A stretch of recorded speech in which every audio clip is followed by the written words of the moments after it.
France, on aime faire des bébés. Avec une moyenne de 2,01 enfants par femme, la France fait partie du peloton de tête des pays d'Europe à fort taux de fécondité.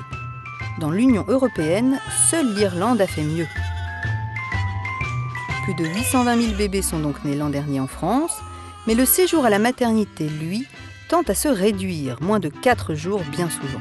Raison de plus pour en tirer le meilleur profit.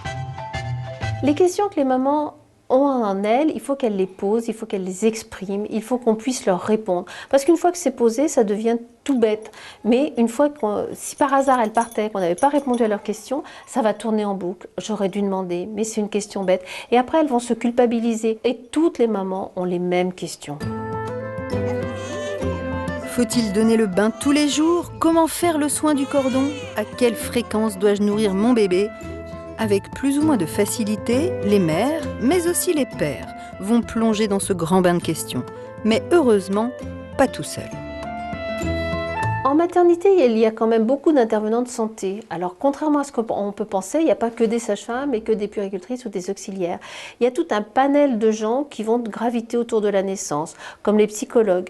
Les psychologues qui sont très très utiles quand il y a des accouchements un petit peu difficiles. Une maman, par exemple, qui va avoir eu une césarienne en urgence, elle peut être très très marquée par le fait de ne pas avoir accouché comme elle pensait. Si on a des difficultés, les psychologues, le personnel médical, paramédical, tout le monde est là pour épauler les mamans et il ne faut pas avoir peur d'en parler. Se rappeler que chaque histoire est unique. Ne pas transformer la naissance en un acte purement médical. Conserver à la rencontre parent-bébé toute son humanité, c'est la mission quotidienne des équipes soignantes. On n'est pas juste un numéro, quoi. On est vraiment une personne. Et même depuis l'accouchement, moi je pensais qu'après, voilà, on a accouché, c'est bon. Là, on a fait le plus gros du travail. En fait, non, il y a vraiment un suivi. Il y a une écoute systématiquement, par exemple, à chaque fois que je dois redonner le sein, même si c'est une pédiatre ou une sage-femme, elle demande systématiquement si j'ai besoin d'aide. C'est vraiment l'aspect humain qui est mis en avant et c'est aussi pour ça que j'ai bien vécu ma grossesse et que peut-être je me sens apaisée.